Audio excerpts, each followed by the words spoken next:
Hi, I'm Kacey. And I'm Gianni.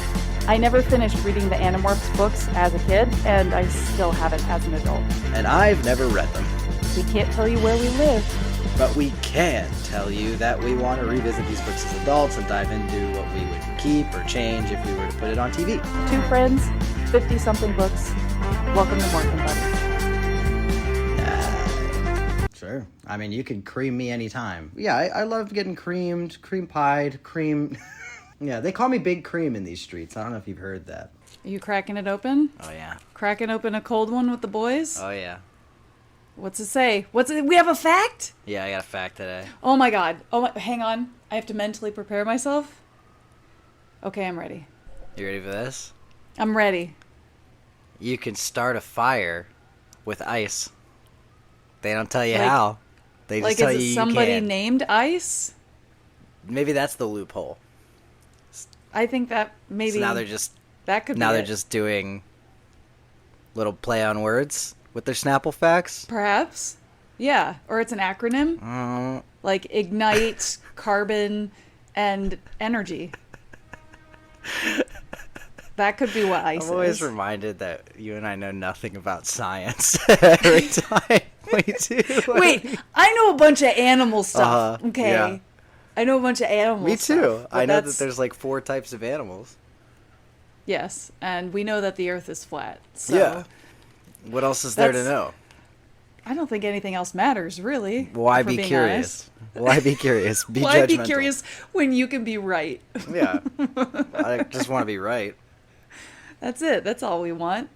Hey, folks. Welcome to morphinbuddies, the podcast where we just talk about stuff that we don't know about. Especially smart, big brain things. Exactly. Smart big brain things.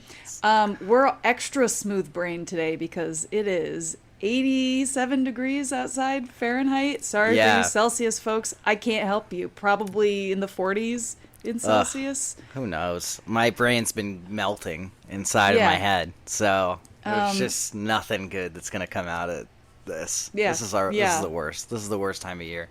Well, I've got my little fan on in the background in case anybody hears any background fan noise. It's hot, and I can't have my AC on while we're doing this, so... I mean, they're used to saxophone in the background, so I guess true. Anybody would take it as a step up. Yeah, I think so. And who knows what you hear on my end, guys, you know? It could be Sometimes anything. rustling, the crackling It's a lot of the Snapple package. It's a lot of rustling. It's a lot of crackling of Snapple packages. It's a lot of edit this part out. Yeah, a lot of that. But that's what the people come for. That's what they've come to expect.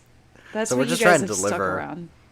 Yes. Yeah, we're trying to deliver on the promise of what we set up and set out to do in the first place. Yes. Which is more than we could say for the Animorphs series, because boy oh boy did this take a left turn, huh? So, well, you know, I'm just reminded of why I never finished the series. And I hate you got to the Civil that. War part and you went, oh, that's why. I hate saying that because I really do have like this nostalgic love for these books and a care in my chest cavity bones that I love these books. But as we keep getting through the ghostwritten books, I'm like, Jesus Christ, can something happen, please? I want something more.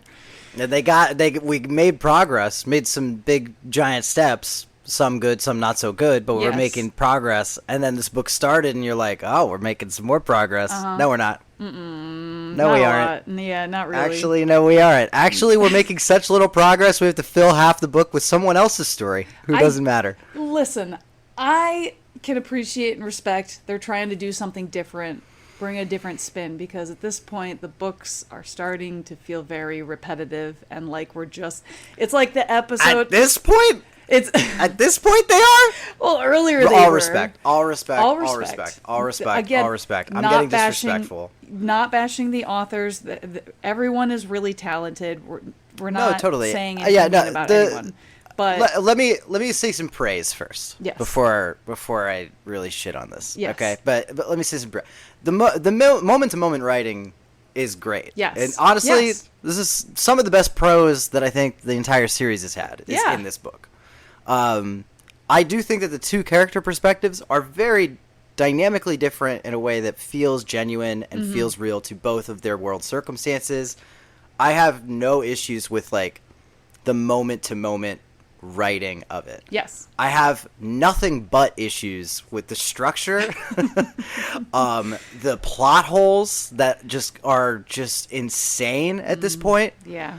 I mean, there's just like a slew of just bad. so many things that do not work and do not add up and do not make sense. I get it. A lot of it is due to ghostwriters not knowing what other people are doing. But hey, man, you literally established the rules of the world in book 1. We know that a yurk goes into somebody's head. It gets access to everything. Yep.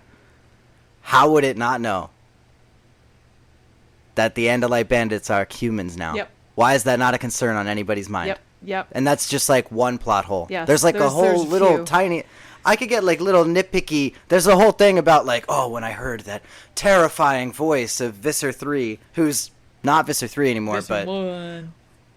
the terrifying voice. Hey, man, he speaks telepathically.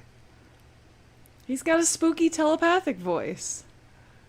No, he doesn't. That doesn't make any sense. Because then he's like, hey, time for war. Yeah. Sorry, guys. You should give up. Time to give up. Andalite bandits. I mean, that's silly nitpicky stuff, Yes. and they've done that in other books and whatever. But it's just when you have one thing, then it just opens up a whole other revolving door of other things. 47 books in, and we're doing split protagonists, and we're splitting it with someone who Isn't alive anymore. existed in the Civil War. Also, it's his journal. Yeah. Could you imagine bleeding out and being like, I think I'm dying. Trying to end your journal like fucking Anne Frank. I hope... ... And that's like... You... Oh my god. Oh man. God. I mean, yeah, that's crazy. Yeah. Being like, and then he and I collapsed at the same time. We're And you're both like, what do staring you mean? at each other as I'm writing this from the soaking wet, muddy trench. Get this down.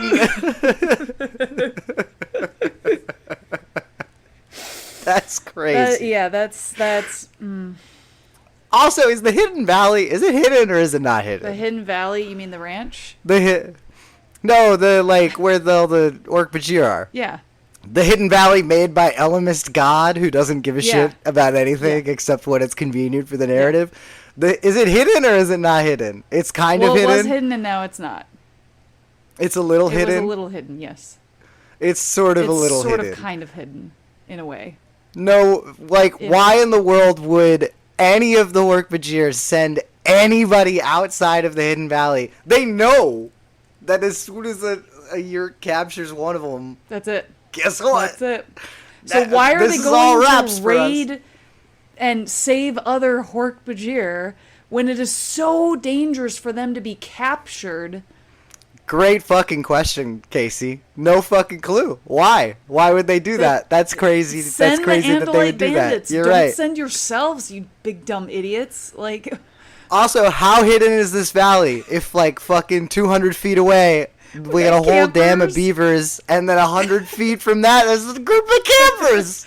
That's true. How fucking hidden are we? Like, it's a secret branch. You gotta twiggle, and then it opens up the force field door in order for you to pass.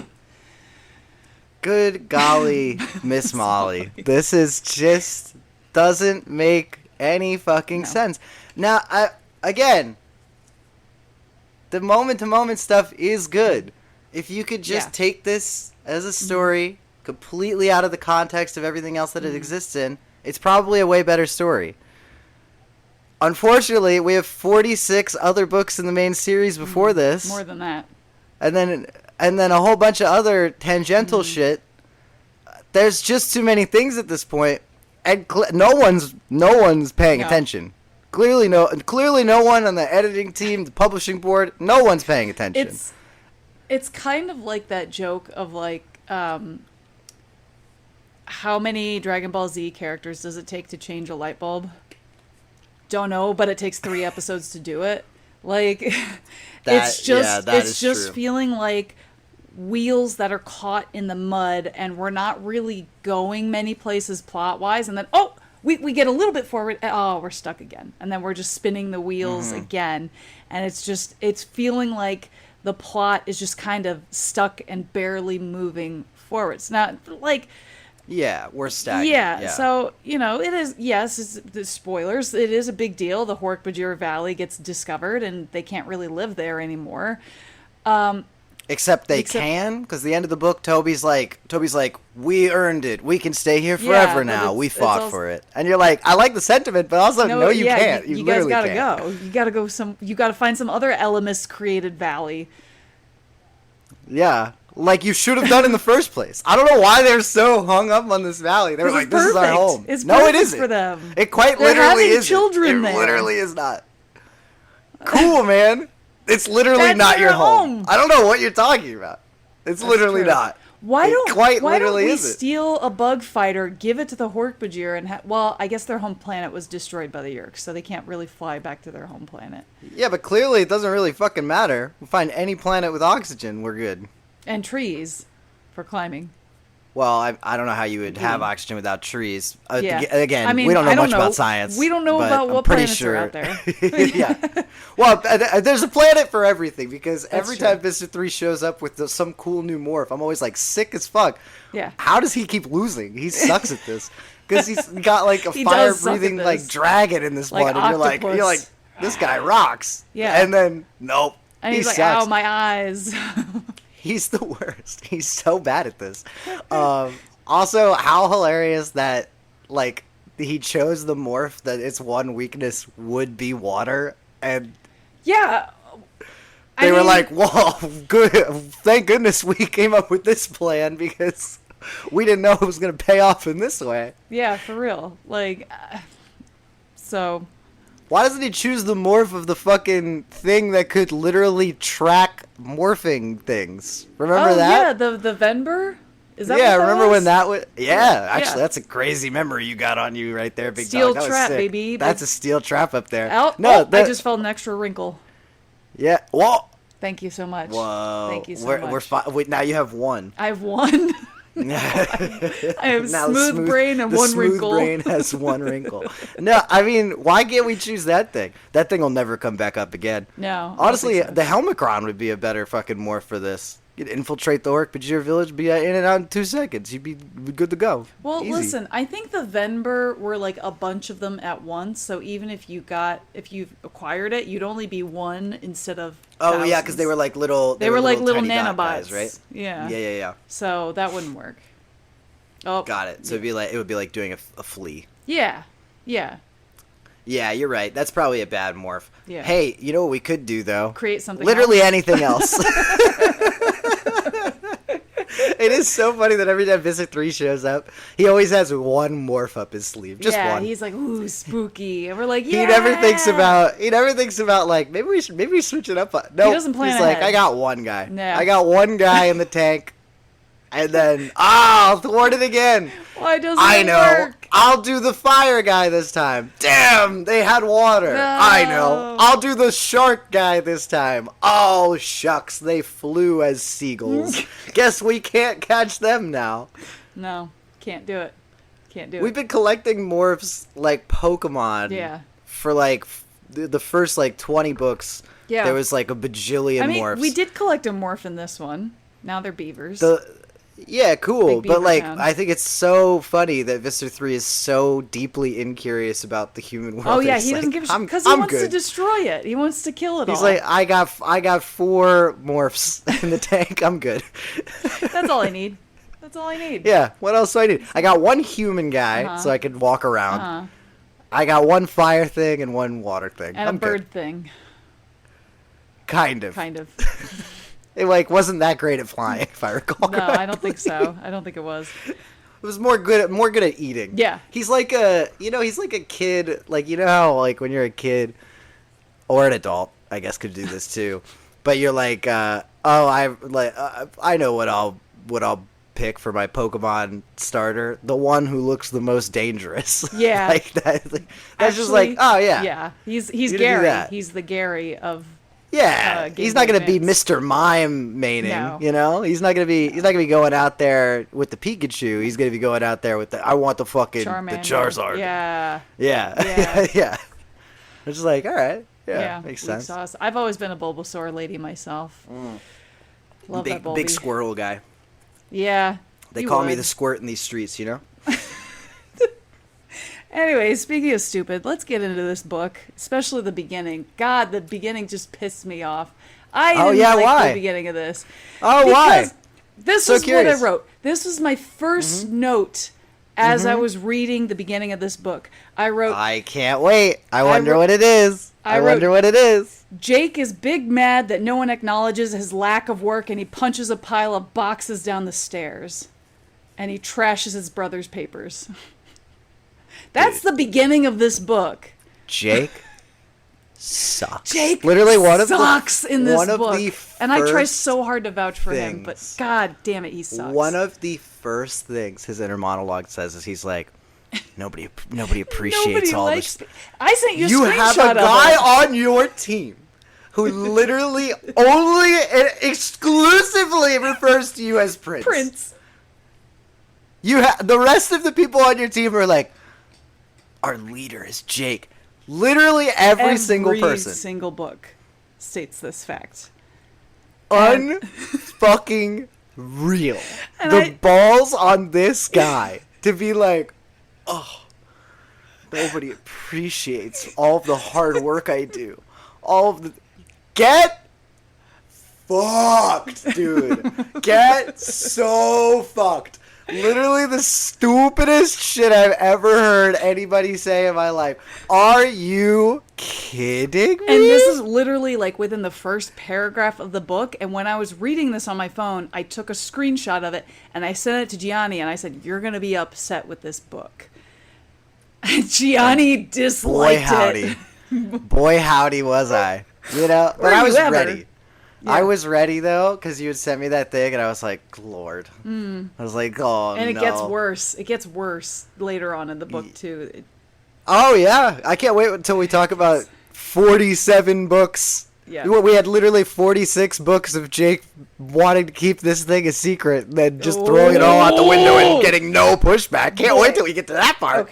Okay. So anyway, he punches a bunch of boxes down the stairs because he's being a little pissy boy, and he finds Yeah, he's moping around. His mom will give him $20 if he does it, by the way. Yeah. That's a whole other... She's like, I'll give you money. which is like And- $500 in 2026 money. Well, there's not going to be any money if the Yerks take over. Yeah, probably true. But also $20 to take down some boxes? To clear out, to organize the boxes in the basement. It wasn't that many. It was just like a chest Literally. and a couple boxes.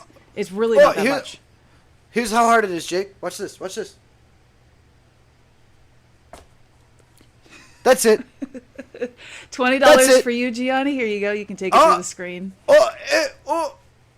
Guess how much money we make off this podcast, Jake? $0 to read your fucking bullshit, dude. $0 to read about your great uncle dying tragically in the Civil War. Yeah. Nobody gives a shit, dude. I get $0 for that. You get $20 for moving boxes and you're complaining that no one appreciates you? Yeah. Get fucked. Get I bent. hope you die, dude. Yeah. Anyway. Yeah. No, I agree with you. Go back to the story. So he's grumpy going through this chest, and he finds his grandpa's like Nazi chest or something, and he goes through and there's a bunch of war stuff in it. It's Gianni. I love this running bit that his grandpa's a Nazi. they make such a strong effort to be like I can't remember which relative it is in this book, but it's like a great grand his grandpa uncle or fought something. in World War II, but in the Right. Civil War, it's like great uncle or something. Something like that. But they go through painstaking effort to be like, and he was on the good guy's side. He's on the Union. And not only was he a good guy, he was a better guy than the other bad. He wasn't good as guys. racist as the other men. The other ones, they were frowning upon the N-word. Jesus Christ. Yeah. They say it in this book I mean, as well. listen, they only say it in the time appropriate slots, which, of course, okay, they could have used other Of words and they course. didn't, and that's a good They thing. sure almost did. It was close. They sure It was almost did a close. few times. It was on the line. Boy, oh boy. But yeah, they go through painstaking efforts to be like, he's from the good family, not like those other rapscallion racists. Exactly. So anyway, Jake is going through this chest and he sees a journal with Fitzhenry on the front. And then it's a big storm outside. A branch crashes through the window, which I'm like, ooh, atmospheric, cool. And he goes upstairs. He talks to Thom, and Thom is stressed out. And he's like, okay, I'm going to go back down to the basement or whatever. And so he decides, I'm going to read Isaiah Fitzhenry's journal since he's a relative. Oh, actually, no, I'm not. And then he goes back upstairs. Yeah. And then we swap to Isaiah's perspective. Which is allegedly his journal. Allegedly. I will say, I thought at first, I was like, okay, well, clearly not a man's journal. This prose is way too specific, way too detailed to be someone's journal. Gianni, that's all they had back then. But then I thought, wait, maybe this is like a sneaky little misdirect, like being like, oh, you thought this was diegetic and that we had introduced the journal the whole time. Psych, joke's on you. This is just his actual character perspective circumstance, and actually he's dead. Oh my god. And then at the very end, they were like, nope, it was his journal. He just actually writes like that. You're like, what do you mean? That's crazy. Yeah. Nobody does that. That's wild. Well, that's what they did. That's what they did. I must die now. Excuse me as I pass. ... Away. So we switch to Isaiah's perspective. December 23rd, 1864. The telegraph line has been cut. Oh no, they're in the middle of the Civil War. He's part of the Union. He's 20 years old, practically a senior. And he learns that slaves are coming into the camp and they are volunteering to fight, which I know was a real thing in history. I'm not extra dumb, stupid, dumb idiot. I know that was a real thing. And I think, hey, that's kind of a cool idea. And the leader of this group, his name's Jacob, and he says, hey, we all want to fight. We want our freedoms. We want the Union to win. Let us help in any way that we can. And he says, I know all your guys, all your army men in the camps, they're all sick with fever. They're dying. You got Confederates coming up the hill pretty soon. You need help. Let us help you.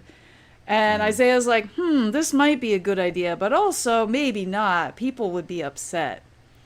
And then we swap to Jake. And Jake gets a very early call in the morning from Kacey, and the Hork Bajir colonies are in trouble. And this is... I liked this. Go they ahead. code worded it. Yes. Because she very subtly sort of lays it in. Yeah. And they talk about the code words, but usually when they talk about the code stuff, it's usually like, I don't know. I was just watching this show. Yeah. And you're like, oh, that must be a code word. This one actually got me. I was like, oh, wow, weird. Kacey actually made like a bad phone call. And then he was like, and she said the code word within it. And I think the code word was Toby or something like that. And I was like, very clever. They're so clever. Yes, that was very fun. That was good. Thought that was cool. So then... Still think it's unnecessary. It's not like anyone would fucking...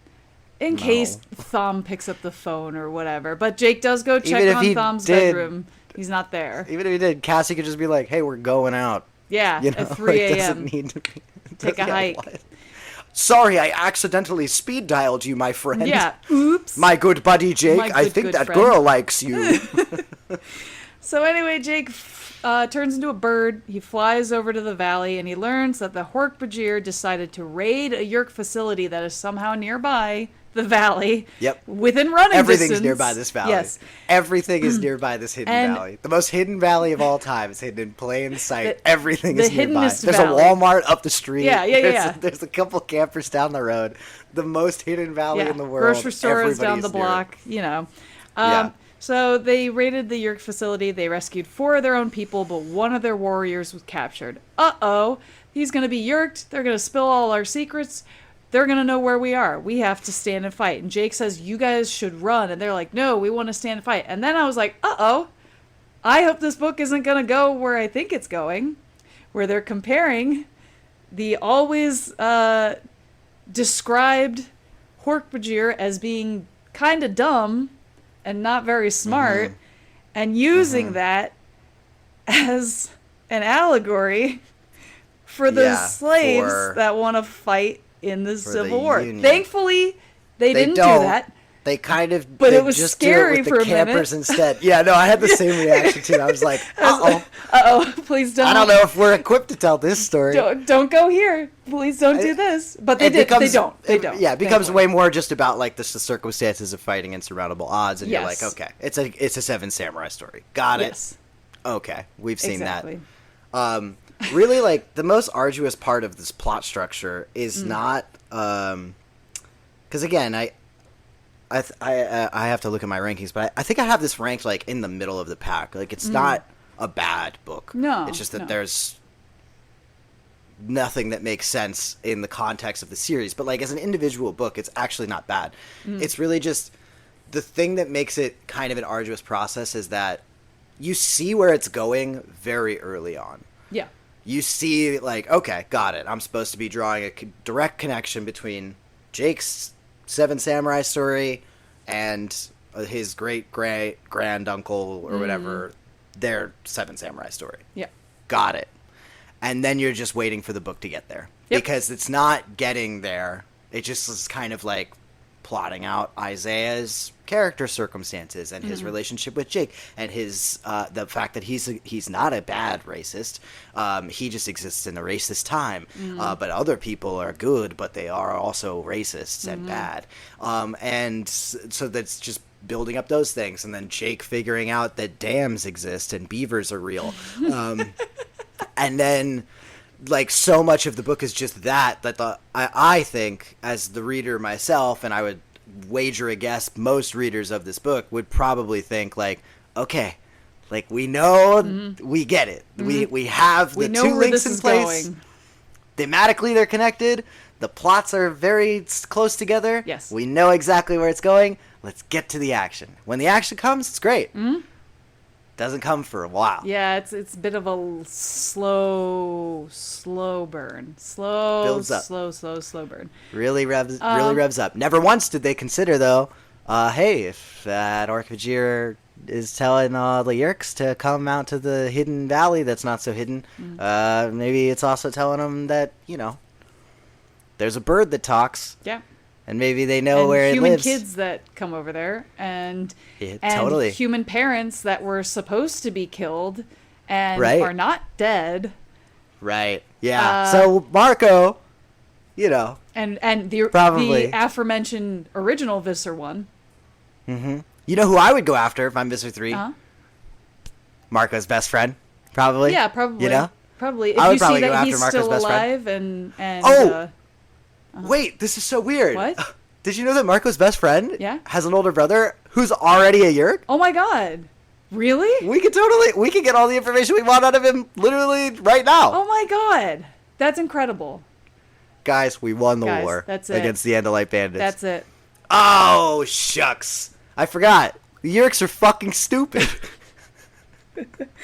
No smoother brain. Literally the dumbest of dum-dums of all the dum-dums. Yeah. Yeah. What do you like? What the fuck are you? What do you mean you didn't? No.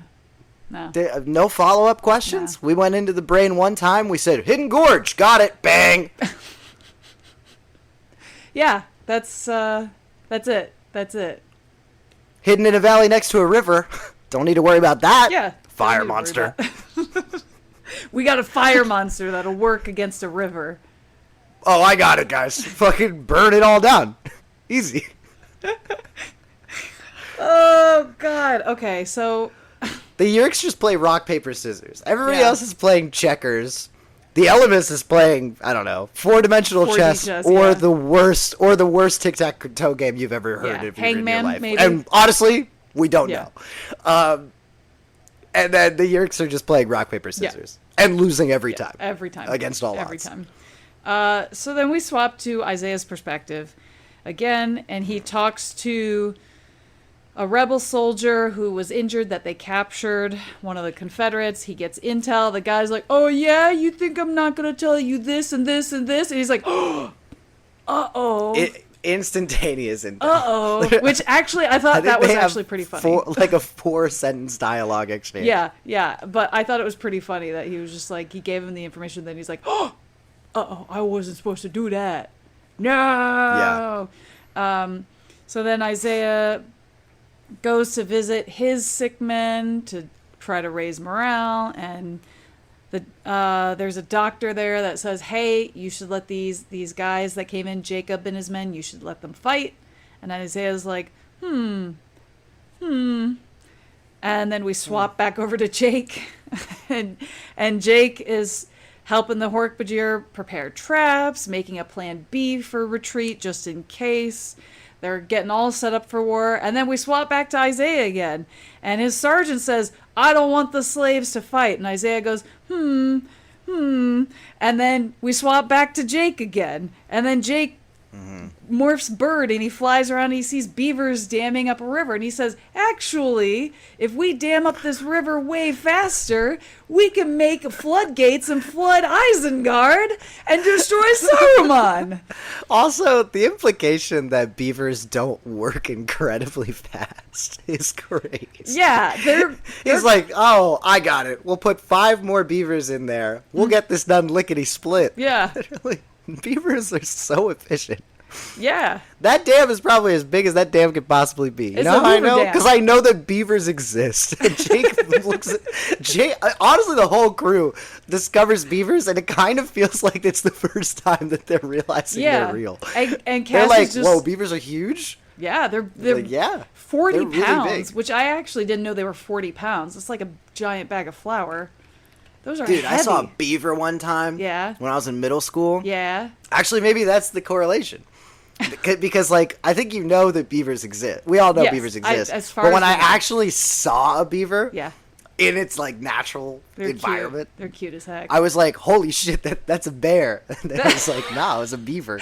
Holy shit, that's a bear. I thought it was a small bear. Oh I was like, God. whoa, baby bear? No, and I was like, that's a beaver. That's crazy. Yeah. Also, the tail, way bigger than you think it is. It's that tail massive. is huge. It's like when you see a swan and you look at it, if you've ever been near a swan and you look at their feet. Holy shit, their feet are massive. They got big ass feet. Giant. Yeah. It's like 2 hands put together. They have massive, huge feet. And I just, whenever I see a swan, I just look at their feet and I'm like, damn. You know what they say how about do you big live feet? like that? Big beaks. That's what they say. Also, huge cock. Jake acquires the beaver. We swap to Isaiah. Oh, yeah, okay. We swap to Isaiah.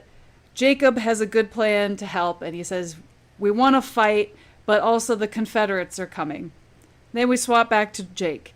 And Jake and Tobias go to this campsite that they saw with people in it, and they need to get those people out because they don't want them to be innocent casualties for when the Yerks come in, because they're right in the line of fire. So the natural one on their persuasion check.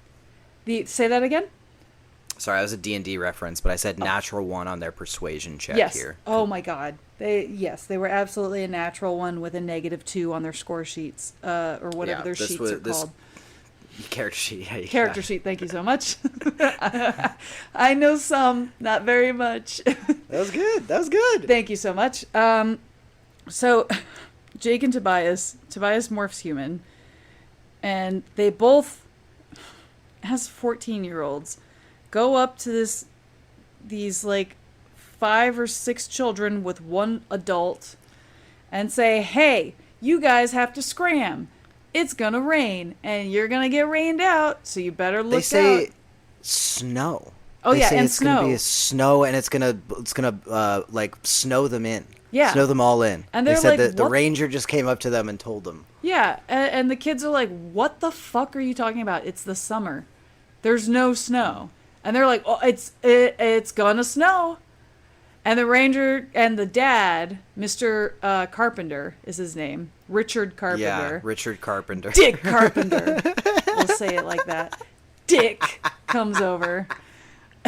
And literally, like, does the 2001 equivalent of pulling out your phone and checking the weather app? He literally is just like, hey, look, clear sky. Yeah, he clear has a little like skies. mini TV, and he's like, weatherman says clear skies the next 3 days, sunshine. So Yeah, what literally what right the here. fuck are you talking about? It's So like a screen grab of that bad boy. So Jake looks at Tobias and says, sorry, buddy, I gotta do it. And he starts morphing.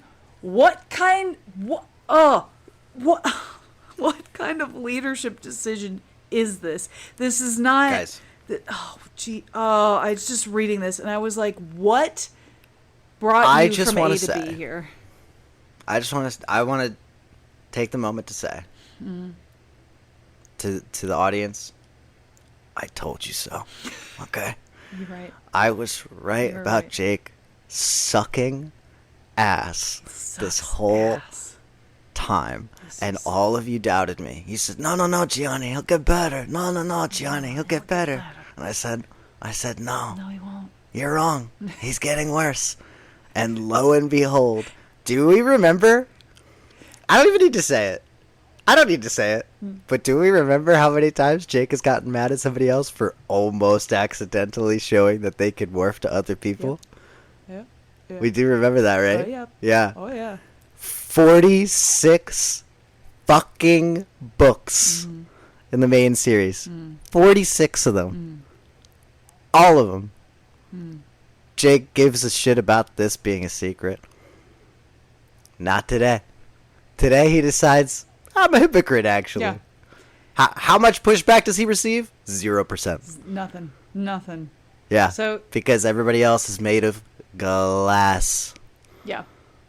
And Hammer. so the chapter Also, yes. not for nothing, does Rachel have any lines in this book? Like 2. The same lines in the Odyssey. Let's go and wait till Guys, my dad gets home. Justice for Rachel. Okay.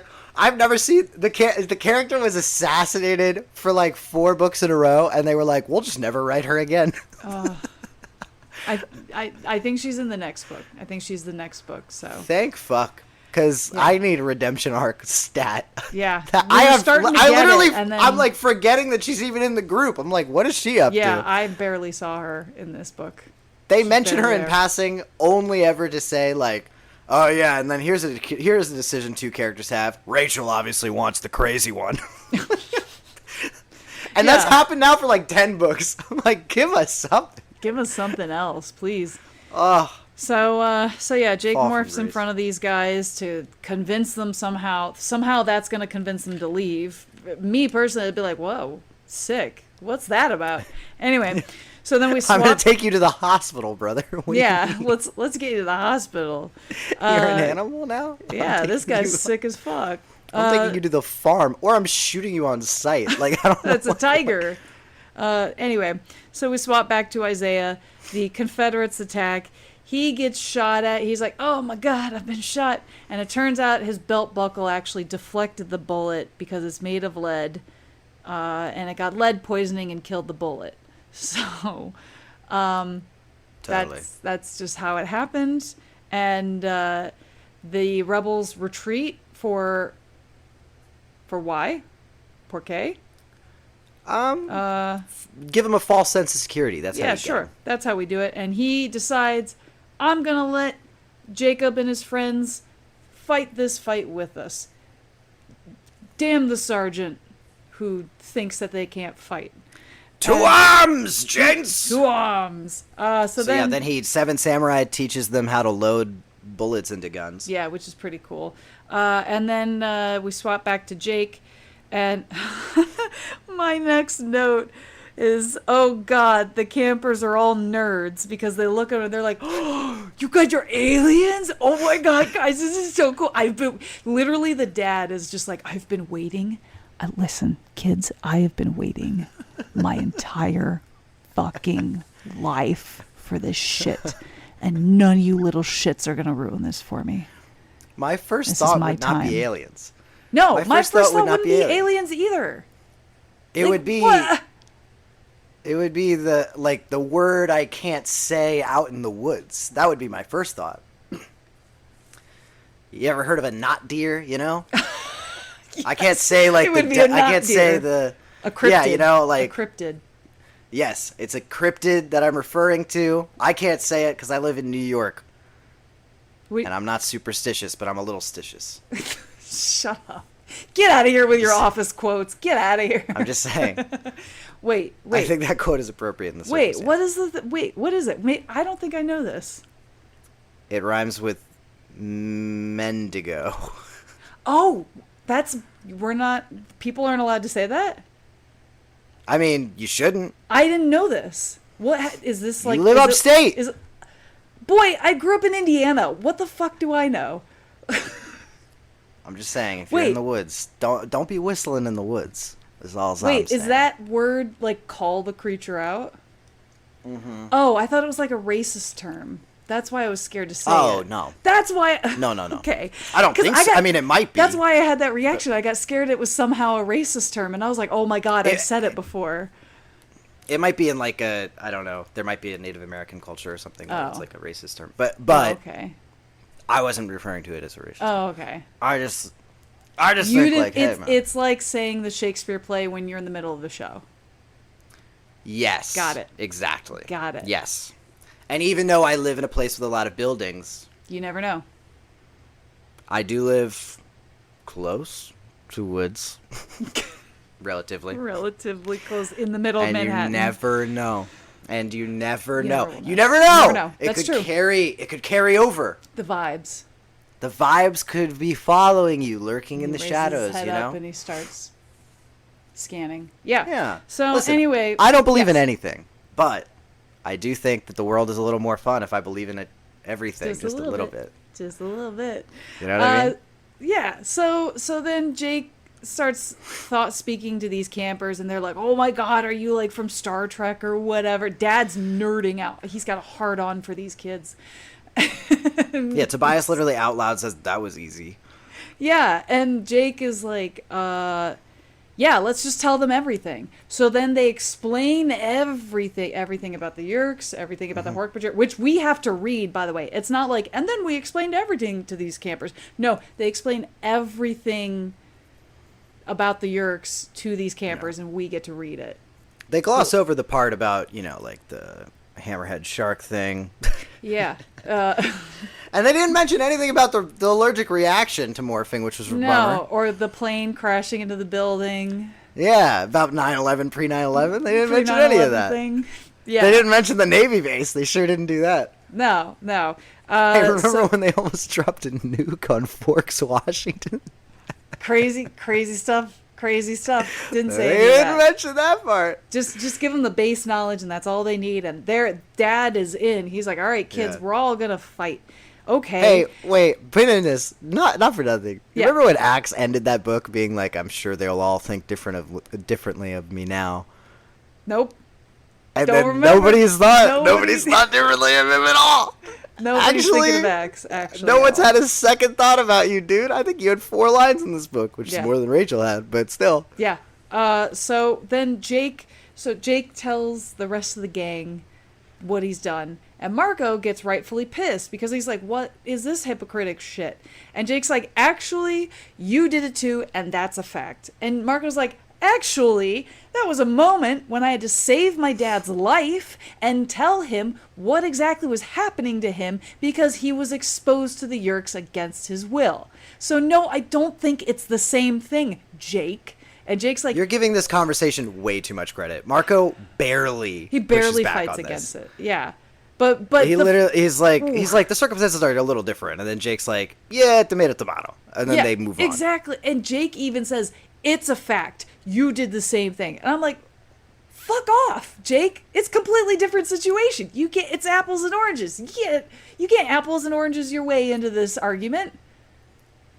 This is just nonsense. No, it's the most nonsense shit. Remember how mad Jake was that it was like, Tobias, like, what was that thing that Tobias did? Oh yeah, he like led the father to the deaf. Yeah, to the deaf kid to save him. And Jake was like, I don't know. I don't know, Tobias. I'm gonna have to think about this real hard. There's nothing we could do to change the past now. Get bent. Get Literally, wrecked. I would throw rocks at him, dude, if I saw him in person. No, this doesn't justify tomato. This does not justify your decision, Jake, and this is a really stupid thing to do, especially if the Yeerks win and they capture these people. Guess what? Secret unlocked once again. It's a good thing the Yeerks are fucking smooth-brained, tiny idiots. Fucking literally. You're so right. This is so fucking dumb on so many levels. I'm so mad about this part. The camper... Dude, the fucking campers then take this information and immediately are like, we'll join the fight. Yeah, and also the campers are like 10. They're younger than our gang. Cassie literally is like, wow, maybe this is the start of the rebellion. It's like, don't you care about innocent lives, Cassie? I thought your whole thing was the moral code of ethics and making sure that, like no lives lost. First of all, Cassie betrays that almost immediately, because immediately she's like, I don't think there's anything we could do to convince them not to stay in this valley. Yeah, she then just gave figure up. out a She solution to over. stop the Yeerks before they get to the valley. Don't know what to tell you guys.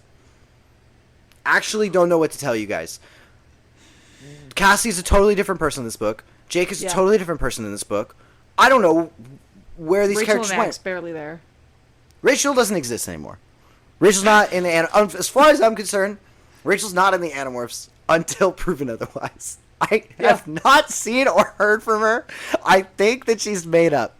It's I think that I dreamed meme. her. I don't know her. I don't Literally. know her. Remember when she was, like, the best protagonist? Yeah, she like, was fun. 20 books ago? She's fantastic. God, we What a miss her. world. What a world we were living in. What a lady. What a broad. Ah, the David What a broad. trilogy. The David trilogy. I was too harsh on you. Come back. I know. Actually, we were pretty praiseworthy of the David trilogy. Yeah. No, Except for the cliffhanger. The cliffhanger I did not like, and Yeah. the first one was like fine, like setting up the David of it all. I was like, this guy kind of sucks, and then that really paid off, so it was all good. David trilogy comeback, bring us back to the glory days. Yeah, exactly. God damn. So then this chapter ends weirdly with bold text said by who knows. Says the countdown has begun. It will all be over very soon. Where does this come from? Who said this? Does anybody hear this? No. It never comes back. I'm assuming that's the Ellimist doing his dumb Ellimistical shit. I don't care because I don't know what it means. So why do that? It's not ominous. I don't know who's saying it. You could have had a whole chapter. You could have had a whole chapter with the fucking Ellimist saying, "Oh, from my perspective, the countdown's going to begin because of blah blah blah and blah blah blah." And then maybe I would have cared. Space God can lick a toad and get wrecked. The Ellimist is awful. Literally the most useless god ever. I have the power to change anything. I'll only use it sometimes. Yeah, exactly. So, whatever. They all morph beavers and they start building this dam, and they're very happy to do it. And then we swap again back to Isaiah. He swears Jacob and his friends into the Union as soldiers. Great, they're part of the Union now. We swap back to Jake. More than 100 Yeerks are coming. They got blue bands on their arms, signaling they are the elite SS guard of the Yeerkdom. And Visser 1 is just being in the back, caravanning his way behind all of these soldiers. And why do they show up like this? I don't get, like, why do they, like, make such a fucking pomp and show? Fucking, you can do anything. You have ships. Drop nukes on them. Yeah. You know where the valley is. You have Go bug fucking fighters. You have a freeze ray that you've never brought up again. You have, presumably, people in the military with access to a bajillion firearms. Yes. And I know that because my taxpayer dollars go to it, unfortunately against my will. Yeah. So anyway, the next note I put in my notes is the dumbass adult nerd didn't think they could die and wants to leave. So now no, you're so Jake. Right. I forgot about this. He goes to Jake and he's like, by killed. Yeah, Dick Carpenter. Yeah, Dick Carpenter goes over to Jake and says, by killed, you don't mean killed. You mean like kind of captured and then released, right? And Jake's like, what? no. Like, what did you think killed meant? Jake's like, no, not killed, not captured, killed, like dead, like end of life, like you're dead. Picked the craziest day to be born yesterday. And then suddenly, Dick is sitting here like, oh, my 2 kids are here. They might die. I don't want to do this anymore. Shit. What the fuck are you talking about? Stupid. You Neanderthal chud. What the fuck are we talking about? He is so stupid. This is a 14-year-old. You don't try to reason with him or talk to him or get any other clarification. You just accept his word as truth, and that's it for fucking God, Jake. And like, for some reason, they make it into like a character moment about Dick Carpenter's kid being like, no, Dad, I'm staying. Yeah, we staying. Have to join this You're fight. 10. And it's like, you're 10. You don't know what the fuck you don't know what you had for breakfast 2 years ago. Like, I don't care about this family. Dude, get wrecked. Get also fucked. not for nothing. But this is jumping ahead a little bit, but I have to say it now because I'm going to forget about it. Because when Dick Carpenter dies, and they're like, and they tell Jake, real one, and they're like, we lost so many, and also we lost Dick Carpenter. And earlier in the book, they make such an adamant point about being like, you know, the Hork Bajir, they're not so different from you and I, right? Yeah. They're not so when like Jake like looks at like a Hork Bajir like mother cuddling and like a child. And Jake, like, thinks to himself, like, maybe the Hork Bajir are just like us. And then that line happens in the book, and it immediately mutes the earlier, like, point, the thematic conceit that we have to fight for the Hork Bajir because we're all fighting for, like, some sense of basic humanity and fundamentally respecting everybody as equals. And no, we're not, actually. We care more about Dick Carpenter, who we met 2 seconds ago, the dumbest scientist, conspiracy theorist alive, than all of those families that we've been trying to save for years? Question mark? A year. No one knows? I think it's been a full year. And some change, like in a few weeks. Sure.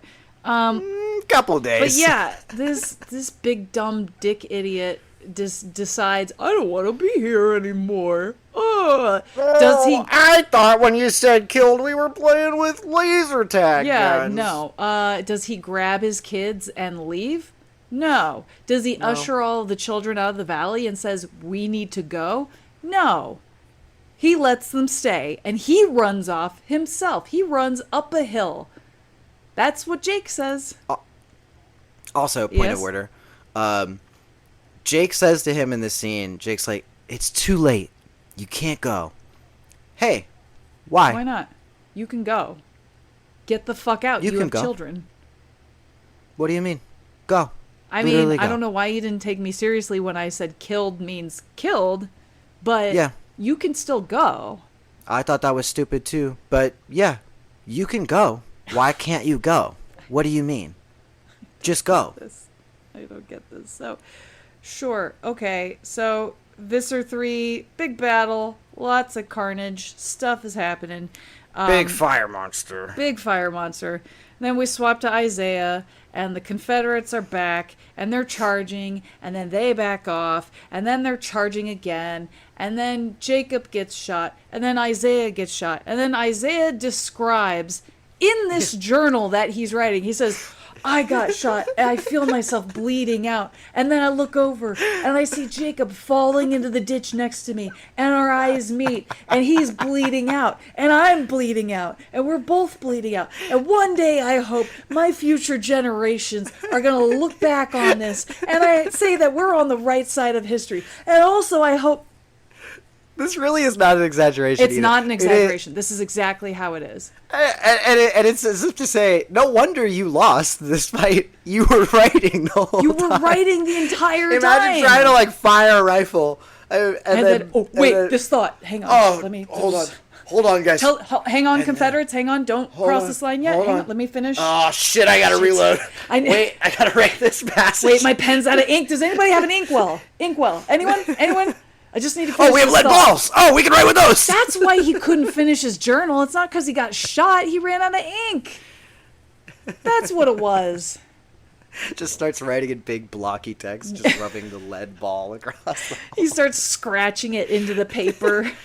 Oh, yeah, the last 45 pages are one word a page. Yeah, it's so strange. So they get shot. Presumably they die fighting for freedom. Cool. Totally. Doesn't fucking matter. Really. Doesn't matter. Nope. So then Jake is trying to yell thought speak to Axe, saying, release the dam. Let the water go. It's time. And he doesn't know if Axe hears him or not. They're fighting. Jake gets grabbed by Visser 1 and he almost dies. But then he sees the floodgates have been released. And Isengard is being flooded. And all the trees are running in and throwing rocks at the big dumb tower. And the hobbits are on top of the Ents going, yeah, throwing rocks at him. Get fucked. And then they're alive. And then Jake finds out, oh, Mr. Dick Carpenter is actually Dick Carpenter dead. died. No. And he's like, wow, his 2 kids are orphaned, and we have to tell them that their dad is dead. Oh, no. Jesus Christ, that's a dark ending for this book. Now, listen, I like dark endings. I don't know if this was the way to go about it. Because it wasn't warranted or logically, earned at all. Yeah, logically, it didn't make any fucking sense for an adult to take orders from a 14-year-old child. Yeah, it's mean. You're correct, Gianni. It's just That's mean. fucking mean to orphan these 2 children. Are they going to get taken in by the Hork Bajir colony now? Do they just not go to school anymore like Marco? Are the humans and the Hork Bajir going to start crossbreeding with each other? Hot. I'd like a book like that. But we don't know. Finally. When they're of age, by the way. Sorry, yeah. Not as 10-year-olds. Oh, of course, Not as of course. 10-year-olds. Yeah. Need to make that clear. Of course. So anyway. Yeah. At whatever age Hork Bajir come of age. And humans. Of course. And the humans, yes. So then Jake goes home and he's like, oh, I'm so tired. What a battle. Oh, me. Not thinking about the kids. Not thinking about the dead Hork Bajir. Not thinking about anybody but his poor little lonesome self that nobody appreciates and nobody takes orders from. Yes, Gianni? Point of order. Yes? Point of order. Sorry, I just wanted to throw this part Yes? in there about Toby and the brief conversation that Toby has with Jake, which I had alluded to earlier, but I just wanted to bring it up again because I'm still mad about it. Because Toby says, this is paraphrasing, but almost an exact quote. Well, we get to stay here forever now. We fought for it. What do you mean? And Jake says, what are you talking about? Gives him a thumbs up. What are you talking about? No, you can't. No. No, you literally you can't. They can It's come back anytime. flooded. What do you mean? They know where it is. They know how to get there. What the fuck are you on about? What are you talking about? What are, That doesn't make any sense. what do you, this is like in Mulan when they're happily marching and singing and then they come across the burned village suddenly and they're like, huh, this is my home. I get to still live here. What are you talking about? No, you don't. No, Your you don't. house is burned down. No, you don't. It's ruined. Yeah. You can't go back. You No don't, take backsies, actually. No take No take backsies, backsies. actually. No. Actually, don't be stupid. That's stupid. So don't be stupid. So Jake goes back into the basement, whining in his self-pity. Unearned self-pity, by the way. At least Tobias's self-pity is earned. Jake's is not. Jake is a middle-class white man, and I am sick and tired of these fucking people complaining. Anyway, not to make it about myself. But Jake goes home, walks into the basement to read Isaiah's journal, because now he's decided to read his journal. He turns to the last page, and Isaiah's journal says, I hope I have done my best. I hope. And Jake's like, huh. I wonder if that's what I'm going to write in my journal for the last battle with the Yeerks. And I wonder if people are going to think that I did my best. They're not. Because we're so angry at Jake right now. Definitively This not. is all we remember. Definitively not. All this podcast has been me not being proud of you, Jake. Listen, I've tried so hard to vouch for Jake and to find the good within the shit. And now we're just at a point, my arms are tired. Do you know what I mean? I'm exhausted carrying the weight of trying to find good stuff for Jake. Sisyphus, put that boulder down. Okay? It's going to roll back down the hill. I promise. You think so? I promise but it's going to roll back down the hill. Better. Just a Jimmy said he's going to be better. No, Maybe he isn't. It was Ryan the scientist that said he was going to be better. I don't remember because that was literally probably a year ago that we got that email. It's time to let that boulder go, folks. I think Jake sucks. I think it's safe to say that Jake sucks. And I feel like I'm being extra mean in this episode. I don't mean to be extra mean. I'm just annoyed at this logical mess. Yes, yeah. I mean, again, to reiterate it, because I also feel that I've been very mean. Yes. But that's kind of my role on this. That's your thing. I'm the grumpy Muppet. Yes. I'm the two grandpa grumpy old Muppets. You're Statler and Waldorf? Yeah, I'm Statler and Waldorf. Which one are you? And then I'm both. And you are the Falcon guy with the big eyebrows. I'm Sam the Eagle. I don't want to be Sam the Eagle. Yeah, no, I want to be Janice. She's cool as fuck. Nah. She's the hottest one. I want to be Janice. Or you could be the shrimpy one. No, I don't. No, not Pepe. I want to be the Swedish chef. Can I be the Swedish chef? Yes, I am the Swedish chef. Or you could be Beaker. Oh, actually, I am Beaker. I adore Beaker, and yes, that is me, as you can see. Yeah. This is a great bit. That's what he does when he's scared.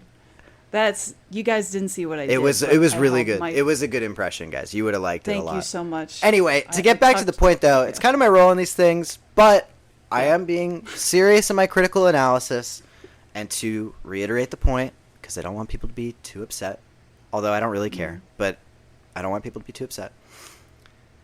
The book is not poorly written.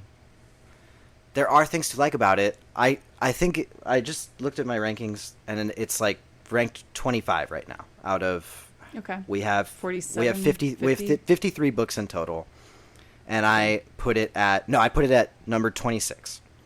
Okay, so just to reiterate the point, it's not that the book is bad, it's that all of the context surrounding us at this point in the series, we should not be having this many inconsistencies, logical fallacies, and it is only reinforcing the fear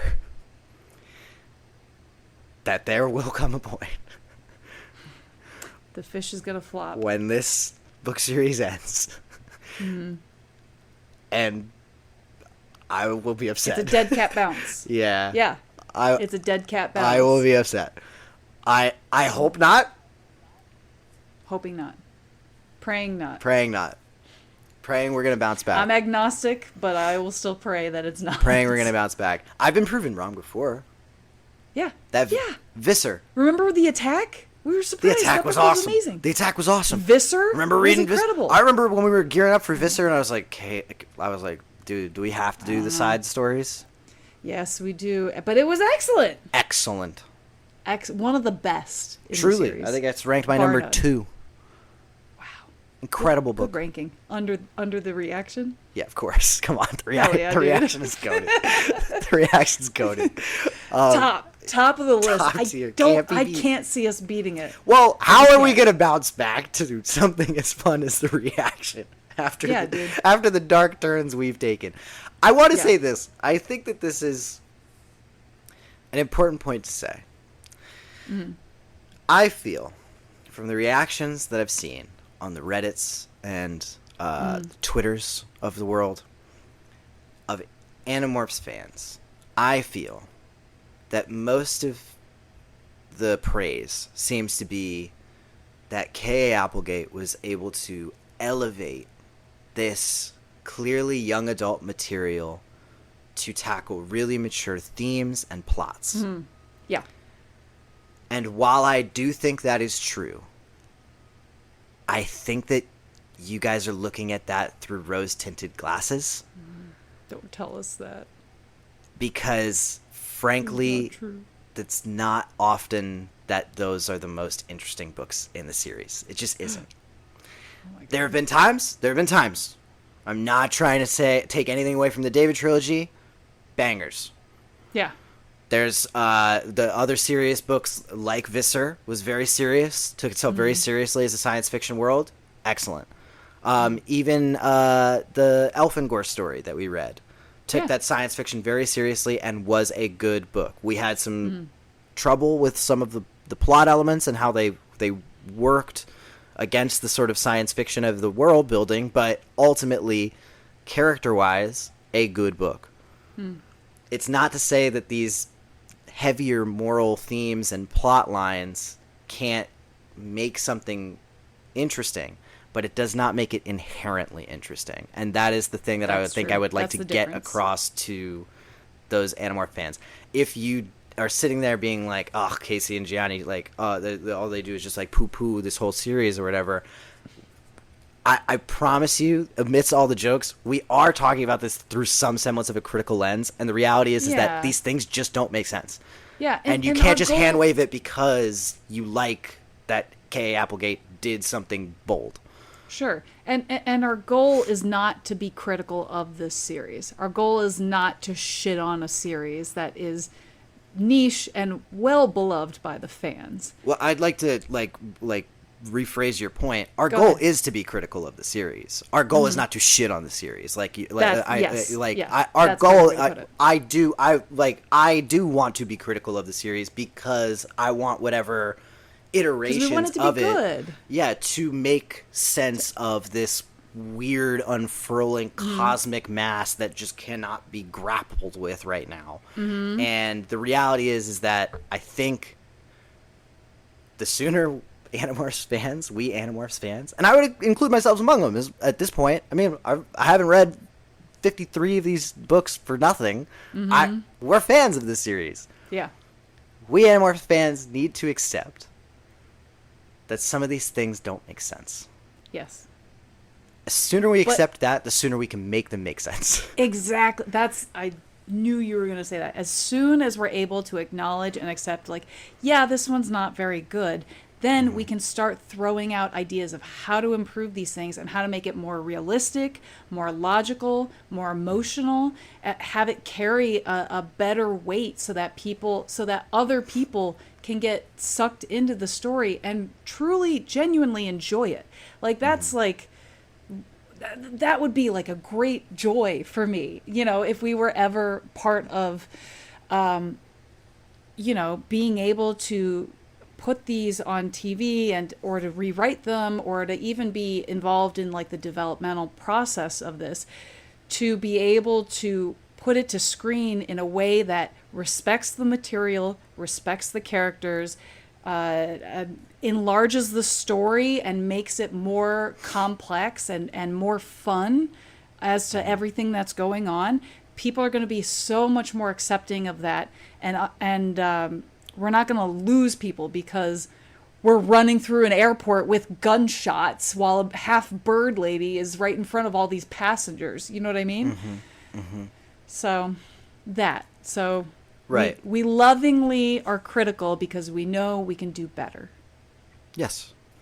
And that's Speaking of which, how would I adapt this? Super simple fix. Yes, do it. One, unfortunately, cut out all the Isaiah stuff. I think you could have it maybe tangentially, maybe it could be really interesting as a framing device for maybe a whole season to all of the cold opens be something about Isaiah's backstory and then sort of unfurl that.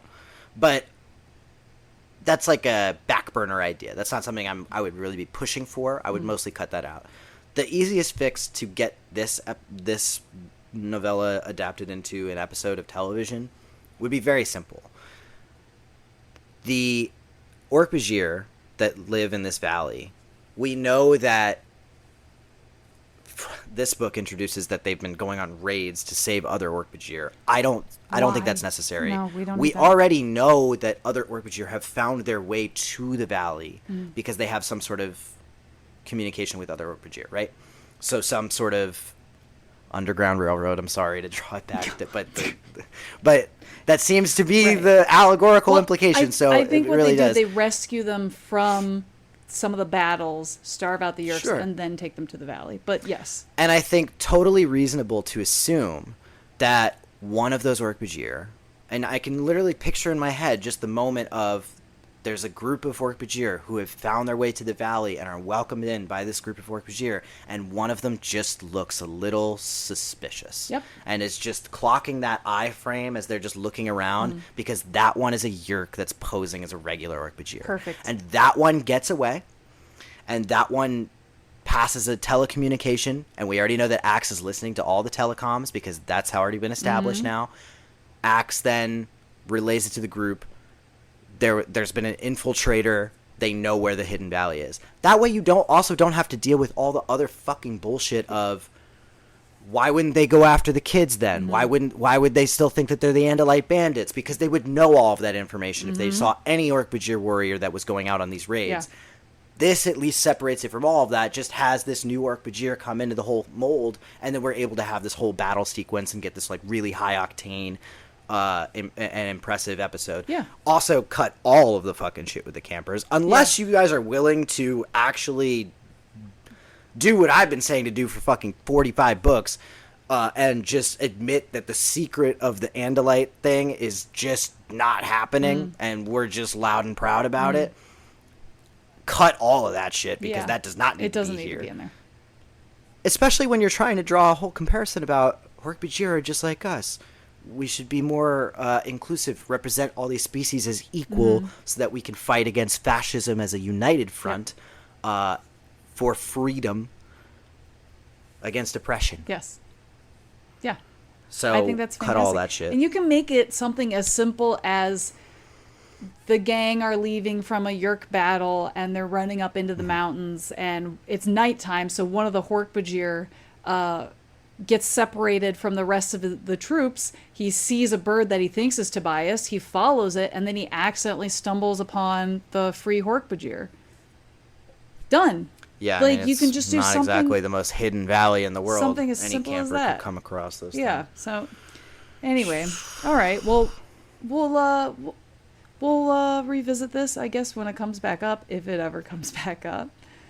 But in the meantime, should we move on to the next book? Which is not, we're going to take our science buddy Ryan's advice and not read the Ellimist Chronicles until book 50. We're going to read book 52, and then between 52 and 53, we're going to read the Ellimist Chronicles because we're told we should wait. Okay. So I'm going trusting to the science buddy return. Ryan. Yes, the return. This is a good cover. Okay. This one's fun. Somebody got their nails done. Rawr. Scary. It's Gonna not even a get ya. morph. She What do just you becomes. She got her nails done. Rawr. XD. Rawr. I'm gonna get ya. This is so bizarre. Rawr. Look at. She just becomes Lady Deathstrike. Did you see she morphed abs? Yeah. Rawr. Why does she get abs? She gets abs and longer nails. And biceps. Yeah, that's it. Rawr. She looks the same. Tall Rachel gets her nails did and biceps and arms and abs. I'm sorry. And But yeah, she just becomes Lady Deathstrike from Yeah.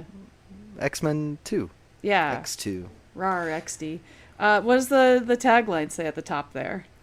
It says, the sixth Animorph is back and he's not happy. What? Who was the sixth Animorph? Wait, hold on.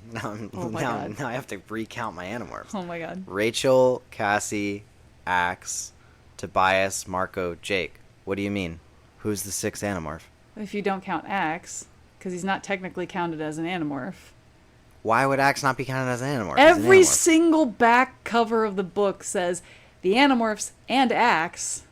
He's not That's so technically an mean. Animorph, he's an Andalite.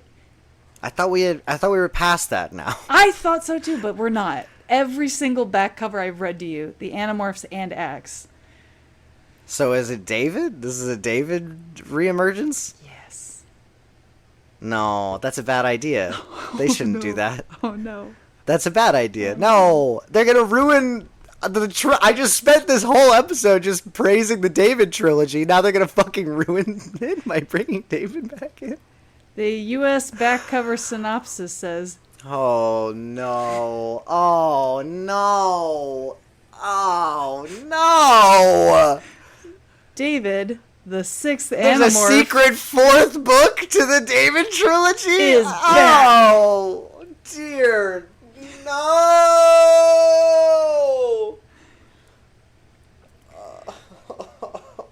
When the Animorphs and Axe, not included in the Animorphs, What in the fuck is this? I thought we were past this. Okay, keep going. decided to give another human being the power to morph. It was one of their biggest mistakes.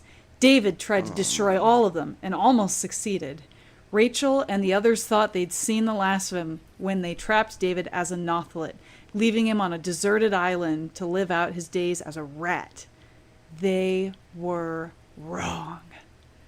Stop Rachel it. This is knows, giving yes. somehow Palpatine returned Yes, vibes. somehow David has returned. Oh, no. Rachel knows no. what a threat David is. He's cunning and dangerous. Worst of all, he knows their secrets. Now he's captured Rachel as a part of his plan to take over everything. David, What do you mean? Why?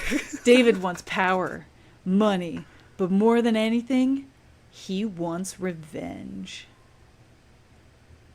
Oh my god. No, guys. This is my comeuppance. This is what you get for shit-talking Jake. I feel like I gave a mouse a cookie And he bit your by hand saying off. that I really liked the David trilogy. And then they said, Get fucked. "Oh, well, look at this now. The mouse has grown muscles and abs and long fingernails." Now, here's the question. Come on, man. Give Rachel a good book. Do you think What? Come on, the dog. Drode brought David back as an Holy agent of fuck. chaos? Is that what you're telling me right I don't now? remember. This is a point where I think usually this is where I stopped reading by because I was just This is I gave up. This is I past gave up where at you this got, point. okay. So Yeah, you got to the Civil War. I got and to you were the Civil War and I was like, can't." I think I'm done. I think the Civil War is enough. Oh no, man. Oh no. So All right, let's just read it real quick. yeah, we'll read it real quick. We'll get through it Let's and we'll continue on closer, let's just keep recording while I read it real quick. ever closer to the end of the series. Folks, Oh my god. if you want to tell Gianni that he's a little agent of chaos, you can do that by sending us an email at our email address, morphinbuddies@gmail.com. That's MORPHINBUDDIES GMAIL. .com. I'm not even listening to your deep fake bullshit. Not I'm deep reading fake. the next book. It's real. Fine. I'll read it before the next episode of Morphin Buddies, Hell yeah. which we'll record right after. Give me an hour. Gianni, Give I me gotta an go hour. to bed in an hour and a half. I don't think we have time to record another episode. Guys, you have no idea how crazy the sentence is that Kacey just said because you listening to this don't know, but it's 7 o'clock. An hour and a half. I usually get into bed around 9 p.m., but I don't fall asleep until like 10-ish. But I like to get cozy, watch an episode of The Sopranos before I go to bed, because I am watching it for the first time ever. And For the first time? almost finished with it. Yeah. I never... Why were we talking about this? We should have been talking about The Sopranos the whole time. What episode are you on? I'm in, I think, episode 8 of the last season, of the 6th season. So I'm close to Of the the end. last season? season? I'm close to the end. Oh, I've been binging me, it the last oh couple months. my. Yeah. Okay, well, you've seen my favorite episode then. Is it the Woods one? Which is... No, well, that Pine Barrens most iconic episode. Yeah, everyone loves that episode. Was season 3, episode 11. No, my favorite episode is Long Term Parking. It's season 5, episode 12. That was a good one too. Iconic. Yeah, that was pretty good. Incredible. Also, yeah, the Michael Imperioli brilliant delivery of "What are we gonna do?" All timer. That's true. Also, Gandolfini just gets more and more Jersey God, accent as it goes. It just gets better and better. The whole beginning of this season, so when hot. he was in a coma and he was trying to tamper down the accent, you couldn't do Let it. me tell you something. Let me tell you something. It's so I good. can't fuck a pussy anyway. It's so good. I think my favorite character is Paul. Pussy is the character in the show. Yeah, Pussy audience is people, character just in so the you show. know. That wasn't Tony Soprano looking for vagina. No, that was that's Pussy. him looking Which for a character. also question that I have Mm-hmm. in American Italian culture that I don't understand. Why is it gay to go Mm-hmm. down on a woman, but it's not gay to kiss your homies on the face when you see them? Make them make sense. Great question. Great question. I don't understand. Anyway, Well, because one is done with romantic intent, the other is for the pure love of the game. wait, which is which? I'll leave it up to you. Thank you so You much. each fucking box now. Anyway, folks, thank you so much for listening to our ramblings, our angries, our happies, our dumbs, our kind of smarts. Any other adjectives you want to add on there, Gianni? No other adjectives. I just want to say that if you write in an email and just say Gianni was right about Jake, I think that's fair. I'll give you I'll real allow money. it. Real money, are we talking like a dime? Quarters?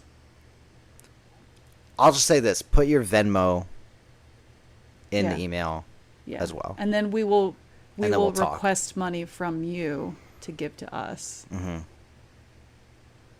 No. I'll give them real Okay. money, but I just need people to admit that I was right about Jake because I was right about Jake. Yeah. We kind of right about Jake. All right, folks. This was We satisfying. will see you next. Oh, what's the next book? I forgot already. Gianni. The Return? We will return to you Oh boy. in the return. Bye.